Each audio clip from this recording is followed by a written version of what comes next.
Alhamdulillahi Rabbil Alamin. Wassalatu wassalamu ala sayyidina wa maulana Muhammadin wa ala alihi wa sahbihi ajma'in, amma ba'd. Rabbi shrah li sadri wa yassir li amri wahlul 'uqdatam min lisani yafqahu qawli. Wala hawla wala quwwata illa billahil aliyyil azim. Wala hawla wala quwwata illa billahil aliyyil azim. Hanya jam 8 lah. Jadi lawas lagi jam 10 nih. Tufiyat ummuhu sallallahu alaihi wasallam wa huwa bis sadisati min umrihi wa hiya raji'atun minal madinati li ziyarati qabri abihi wa ma'a jadduhu Abdul Muttalib wa qila kana ma'aha Ummu Aiman. Telah diwafatkan ibunda Nabi sallallahu alaihi wasallam. Nabi kita berumur 6 tahun. Waktu itu Nabi kita Sidin berumur 6 tahun mencari abah. Mencari abah. Hai mama, mana abah? Urang berataan mama ai kamana kahulu kahir ada abahnya membawa. Ulun 6 tahun sudah kada ada abah nang membawa ulun. Nah, di sini Nabi kita mencari-cari lawan abah, kada tahu bahwa abah Sidin wafat. Berapa waktu Nabi kita dalam kandungan Siti Aminah 2 bulan, ayah Sidin yang bernama Abdullah wafat. Nah, jadi di sini Siti Aminah mendengar kata-kata sang anak memanggil ayah, tertangis Sidin. Nah, tertangis melihat anak mencari abah. Lalu Siti Aminah tadi datang lawan kakek Sidin yang bernama Abdul Muttalib. Hai kakeknya Muhammad, kami hendak menziarahi makamnya Abdullah atau menziarahi abahnya Nabi kita. Nah, jadi ujar Abdul Muttalib, apa? Kalau bin Abu Syah ngapa-ngapa tulak asana. Nah, jadi ujar Abdul Muttalib, aku barang. Artinya mengawani. Nah, ini jauh kampung lah di kota Madinah. Sedangkan waktu itu Siti Aminah di kota Makkah. Lalu ada satu pendapat ulama memadahakan nang menemani Nabi kita dan Aminah adalah Ummu Aiman. Nah, jadi sini khilaf antara ulama nang menemani Nabi kita menuju kota Madinah, Ummu Aiman atau Abdul Muttalib. Nah, jadi ketika berangkat sampai tempat tujuan, lalu Nabi kita berkata, hai mama, kenapa sampean membawa ulun di pakuburan di sini? Kita datang mama ai hendak mailangi abah, hendak mengunjungi keluarga abah. Kenapa sampean membawa di pakuburan di sini? Nah, lalu ujar Siti Aminah, hai anakku Muhammad, engkau jangan mencari-cari lagi. Jangan mencari-cari lagi abah engkau. Padahal abah engkau nih kuburannya. Nah, kuburannya nih abah engkau. Lalu mendengar seperti itu Nabi kita menangis. Sehingga kuburannya Abdullah basah dengan air mata Nabi kita waktu Nabi kita berumur 6 tahun. Han menangis Nabi kita lah.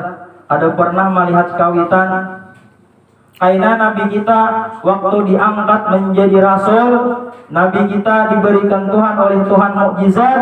Ujar Tuhan, hai Muhammad, hidupakan kedua orang tuamu. Di waktu itulah Nabi kita melihat Abdullah. Karena waktu itu zaman fatrah. Arti zaman fatrah itu adalah zaman kadada larangan agama dan perintah agama. Jadi orang-orang zaman fatrah tadi di akhirat nanti, di padang mahsyar nanti kena luntang lanting. Masuk surga kada, masuk neraka kada. Itu zaman fatrah. Kaina mahadang syafaat daripada Rasulullah. Orang-orang yang hidup di zaman fatrah, artinya kada menikmati surga, kada masuk dalam neraka, kada. Jadi itu menghadang syafaat daripada Rasulullah. Nah, jadi waktu Nabi kita diutus oleh Tuhan membangkitkan kepada kedua orang tuanya, dan Abdullah dan Aminah tadi mengucap 2 kalimat syahadat di hadapan Nabi kita, masuk Islam. Abdullah tadi dan Aminah sudah masuk Islam, kembali wafat, hanya kembali untuk menyelamatkan orang tua Sidin. Nah, jadi Mbah itu sudah menziarahi ayah Sidin, lalu Nabi kita bulik. Nah, bulik artinya ke kampung kota Makkah. Ketika di tengah perjalanan Siti Aminah tadi datang sakit. Datang sakit nih, entah jantung kah, ada tahu juga. Kita ada tahu juga lah, entah bakal kajutan kah mati, gak ada tahu. Nang nyaman itu mati ini beristilah dulu. Sampat maafan, sampat minta ridha, sampat minta ampun lawang Tuhan, nyaman. Tapi kalau kita datang bakal kajutan, nah itu sakit kita. Artinya kada sampat minta maaf. Tapi kalau orang yang senantiasa hatinya istighfar kepada Tuhan, kapan pun saja Ijrail mencabut inyak siap. Mati Nabi kita menganjurkan istighfar dalam sehari berapa? 100 kali. Astaghfirullahaladzim 100 kali. Paling seperempat jam olah membaca 100 kali tadi, tapi gak ada baca. Padahal bacaannya ringan aja, tapi ngalih dibaca. Ujar Tuhan kalimat la ilaha illallah, kalimat istighfar seandainya ditimbang lawan dunia, niscaya berat kalimat istighfar dan kalimat la ilaha illallah. Saking berat nilai pahalanya lah membaca kalimat istighfar, membaca kalimat la ilaha illallah. Itu Nabi kita menganjurkan setiap hari 100 kali. Nah, jadi Siti Aminah tadi meninggal dunia di tengah perjalanan dan Nabi kita menangis pulang. Untung Nabi kita dikawani Ummu Aiman atau kaki Sidin, cakanya Nabi kita sorangan. Ya, Nabi kita di tengah perjalanan. Tapi Allah Ta'ala memelihara kepada Nabi kita. Al-qabru awwalu manzilin min manazil akhirah. Bermula kubur. Kubur tahu ya, kalau kita bertahan sudahlah. Kita pacangan menghadap bertahan. Setiap orang mati itu pasti. Nah, jadi setiap yang pasti hukumnya parah. Jadi kalau kita menyangka belum jual lagi aku Tuhan, tabila juga kita menghadang. Kaina beramal menghadang Tuhan, pas habis umur bakal kajutan kayak apa? Nah, ada siap. Karena kubur itu adalah awal tempat daripada tempat akhirat. Kubur itu adalah awal tempat daripada negeri akhirat dan akhir daripada segala tempat dunia. Jadi kita dalam kubur itu adalah terakhir hidup di dunia. Barang siapa selamat daripada kubur dapat menjawab pertanyaan mungkarun wa nakirun sampai seterusnya mudah. Nah, jadi ketentuan kita, apakah kita orang yang celaka ataukah orang yang beruntung waktu kita berada di dalam kubur. Tapi dalam kubur nyaman sampai seterusnya nyaman. Menerima buku catatan, menerima timbangan, menyeberang jembatan Siratal Mustaqim aman, karena sudah di dalam kubur nyaman. Jembatan Siratal Mustaqim itu panjangnya berapa? 15.000 tahun. Itu 15.000 tahun jalan kuda, apalagi jalan kaki, lebih tajam daripada mata pedang. Kita tali sifat aja tanggal, apalagi lebih tajam daripada mata pedang. Kalau orang menceritakan tentang akhirat, hati kita kada bergetar, hati kita kada takutan, berarti menunjukkan imannya itu tipis. Umpamanya siapa kalah orang menceritakan tentang akhirat, artinya masalah kubur, hati kita tidak bergetar, hati kita tak merasa takut, berarti iman kita menunjukkan tipis. Nah, di situ kita mengetahui apakah diri kita sadar, apakah diri kita insaf dengan apa kubur. Karena kubur ini memanggil setiap hari 24 kali terhadap kita.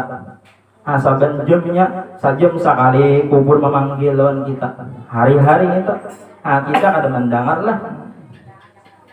Nah, jadi tabilnya selamat dalam kubur sampai seterusnya selamat. Ketika kita masuk ke dalam kubur, datanglah malaikat ruman namanya. Nah, malaikat ruman, kaina dulu malaikat mungkar nangkir ini. Nah, betul berapa? Berganti dulu. Ujar malaikat ruman, hai Fulan bin Fulan, siapa nama engkau? Apa kita jawab? Oh, nama aku umpamanya si Fulan, Fulan bin Fulan. Jadi ujar malaikat ruman, hai Fulan, tulis ngaran engkau di dahi. Nah, menulis ngaran di dahi nama sendiri. Itu menulisnya pakai liur kita.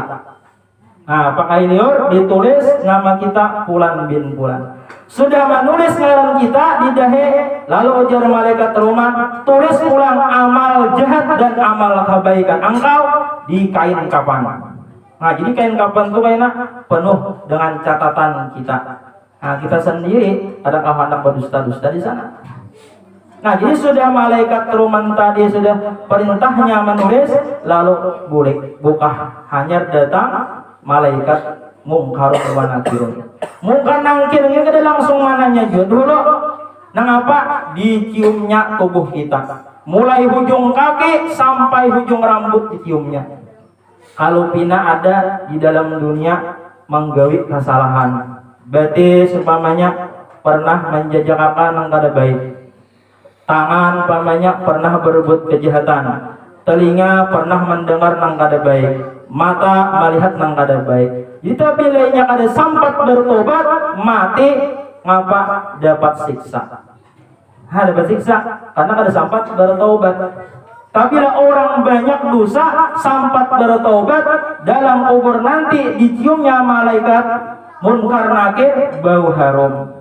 Hanya sempat ditobati kesalahan-kesalahan waktu hidup di dalam dunia. Nah, itulah karena perjalanan kita awal-awal kita menemui kubur. Karena cabutan Israel 500 tahun merasakan sakitnya hajat di dalam kubur. Belum lagi kena catukannya, catukan malaikat belum. Kata ulama Asy-Syaqiq Al-Balkha, dia ul kubur salatul lail. Kita umpamanya hendak tarang dalam kubur, hendak bersinar dalam kubur, yaitu mengamalkan sembahyang malam, yaitu sembahyang tahajud. Nah, 2 rakaat umpamanya lah. Itu kalau kita hendak tarang dalam kubur. Kalau kita hendak lapas daripada siksa kubur, itu mengamalkan surah Al-Tabarak. Nah, surah Tabarak, orang mengamalkan surah Tabarak itu lapas daripada siksa kubur. Dan mengapa kada hancur tubuhnya dalam tanah. Nah, sampai 100 tahun enggak, sampai 1000 tahun enggak, tubuhnya awet. Itu banyak sudah cerita orang yang mengamalkan surah Tabarak. Itu di pendapuran, pendapuran pas pembongkaran. Jadi si dinto babinian tuha mengamalkan surah Tabarak, dikubur sudah lawian tahun, dibongkar masih utuh. Nah, itu mengamalkan surah Tabarak. Waktu di rumah sakit pertama itu ada pembongkaran juga, ngapa mulah jalan. Situ laki-laki anum umurnya 17 tahun. Mengamalkan surah Tabarak juga dalam tanah lawasnya para 20 tahun. Jadi dibongkar kuburannya apa masih utuh. Nah, tapi janggutnya sasikutnya berpanjang. Nah, jadi utuhlah dengan berkat mengamalkan surah Tabarak. Kalau kita hendak mudah menjawab pertanyaan mungkarun wa nakirun adalah qiraatul Quran, membaca Quran setiap hari. Nah, jadi Quran ini amun kawan jangan ditinggal, kada banyak sedikit membaca setiap hari. Umpamanya kada bisa belajar, kada apa-apa tuha mengaji, ada haja nang malajari. Kada menyambati juga guru, maaf yang Tuhannya mengaji. Pian Tuhannya mengaji itu kan bisa-bisa. Ada guru itu menyambati, malahan guru tadi kasihan maras mendoakan kepada orang-orang yang mengaji. Ada kalau kisahnya Imam Al-Bajuri sidin tu umur 60 tahun sudah hendak mengaji. Ujar Imam Al-Bajuri datang ke rumah guru, ulun mau juga dapat mengaji, umur sudah 60 kan, namun secara akal apa betah 60 tahun mengaji sudah Tuhan, tapi mau berpaling lah. Jadi ujar sang guru tadi amunnya kam cangkal rajin mau aja dapat mengaji sidin 10 tahun mengaji. Nah, sehingga sidin tadi alim dan mengarang kitab Al-Bajuri. Nah, jadi kitab fikih Al-Bajuri itu karangan sidin umur 70 tahun. Kan sudah 60 tahun mengaji, tapi ngarannya cangkal lah. Inna awalan nasi bi yaumal qiyamah aksaruhum alayya salah di Nabi kita. Sesungguhnya awal-awal manusia di akhirat nanti orang yang banyak membaca salawat. Nah, jadi di akhirat nanti orang yang banyak membaca salawat itu Nabi awal-awal enak berjumpa lawan aku, awal-awal bakawan dengan aku. Nah, karena Nabi kita membaca salawat 10 kali dibalas 100 kali, membaca 100 kali dibalas 1000 kali, membaca 1000 kali dakhala jannah bi ghairi hisab, masuk surga tanpa dihisab. Itu dalam kitab Tanqihul Qaul, artinya orang yang mengamalkan membaca setiap hari, membaca salawat meskipun salawatnya pendek, Allahumma sholli ala Muhammad 1000 kali. Nah, setengah jam kalau lah, jangan memandangkan membaca. Artinya ujar Nabi kita karena di akhirat nanti orang untuk ada bahisapan, ada timbang-timbangan lagi. Dan padahal kita ini banyak amalan-amalan supaya malah pasangan siksa kubur, amalan-amalan supaya masuk surga, padahal banyak. Tapi yang merusak amal kita juga banyak. Nah, di situ penyakitnya pula. Waktu beramal kita timbul hati sifat riya, hendak minta dengar, hendak minta lihat, habis pahala yang kita gawe tadi. Kayaknya itu pulang waktu beramal timbul ujub, merasa heran lawan diri. Bah, aku aja bang di kampung nih pina rajin menuntut. Oh, di kampung nih aku aja bang pina pelanggar. Oh, aku aja bang pina paamal. Nah, timbul di dalam hati merasa heran lawan dirinya, itu hancur juga amal kita. Nah, jadi amalan memasukkan ke surga ada juga, nang maruntuh masuk surga ada juga. Nah, jadi yang penting kita amal kita jaga daripada nang merusak. Nah, jadi Nabi kita tadi sudah berumur 6 tahun, meninggal ayah sidin, meninggal ibunda sidin, lalu nang menggaduh Nabi kita adalah kakek sidin Abdul Muthalib. Ini wajib tahu beritaan, tabilannya kada tahu berdosa. Apa aja? Itu Nabi. Keturunan Nabi siapa? Muhammad anak Abdullah, Abdullah anak Abdul Muthalib. Nah, ingin situ barang tahu. Nang salabihnya itu sunat haja. Muhammad anak Aminah, Aminah anak Wahab. Nah, ingin situ barang. Nah, Muhammad anak Abdullah, Abdullah anak Abdul Muthalib, Muhammad anak Aminah, Aminah anak Wahab. Nah, ada haja Allah sampai nang keturunan Nabi sampai habis itu panjangan benar tak? Nah, jadi kita itu wajib mengenal kalaunya sudah balik berakal. Jadi nang wajibnya siapa? Menuduhi adalah orang tuanya. Orang tuanya kada mampu lalu disekolahkan atau diguruakan. Nah, disuruh belajarlah lawan yang mampu melajari. Jadi Nabi kita sudah berumur 6 tahun nang menggaduh sidin kakek sidin aksaruhu min hubbihi, lebih banyak sayang daripada anak-anaknya. Bujurkah itulah kurang bercucu sayang lawan cucu daripada anak. Bujuran kada kah? Abdul Muthalib sidin sayang benar lawan cucu dibanding anak. Jadi ada namanya hote, bujurnya sayang lawan cucu, anak sudah ganal aja. Ada boleh timang lagi anak, ya kalau lah paksa cucu pulang ditimang, bujur aja bang lah. Sayang lawan cucu. Sudah Nabi kita berumur 8 tahun, yang menggaduh Nabi kita adalah paman sidin yang bernama Abu Thalib. Nah, jadi waktu Nabi kita berumur 8 tahun, kakek sidin yang bernama Abdullah wafat. Nah, jadi berapa umur sidin wafat? Abdul Muthalib 110 tahun. Abdul Muthalib ini berisian anak 16 orang. Banyaklah bisa anak 16. Amun kita 16 orang sahabat masak sepanci bisa kada mau sakawah lah 16 ikong itu. Ada bahari kisahnya orang bisian anak berapa 24 banyaknya. 24 ikong sanggup gitu 24 ikong setahun saya ikong mah gelutan bandar nih. Lalu ada perampok mencuntan. Nah, juntan perampok, juntan yang banyak anak tadi. Lalu dikirim surat, anak engkau diculik. Nah, ngapa balasannya suratnya tadi? Hendak menambahikah lagi? Hendak menambahikah lagi? Orang hendak minta culik tadi minta tabusan duit, sekalinya membalasi hendakkah lagi menambahi? Aku gini di sini lapah menggaduh 24 ini, punya kawan dikurangi. Nah, untung bener lah banyak anak tuh. Karena di dalam hadis siapa-siapa mencapai anak salusin diringankan siksa kubur. Nah, ada fadilatnya itu. Sampai 12 anak lah, maginya 24 maginya. Tambahi ya lah, ulang lah. Nah, jadi Abu Talib ini hidup sidin pakiran susah luar biasa. Nah, fakir susah luar biasa.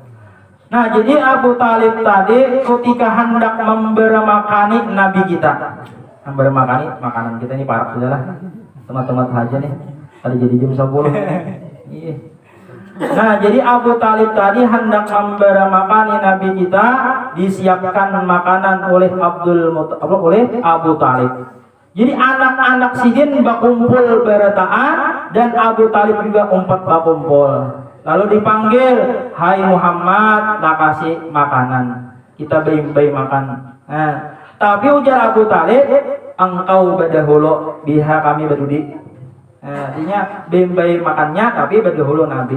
Sedangkan piring-piring yang lain ini tertutup berataan, sabuting haja yang terbuka untuk Nabi.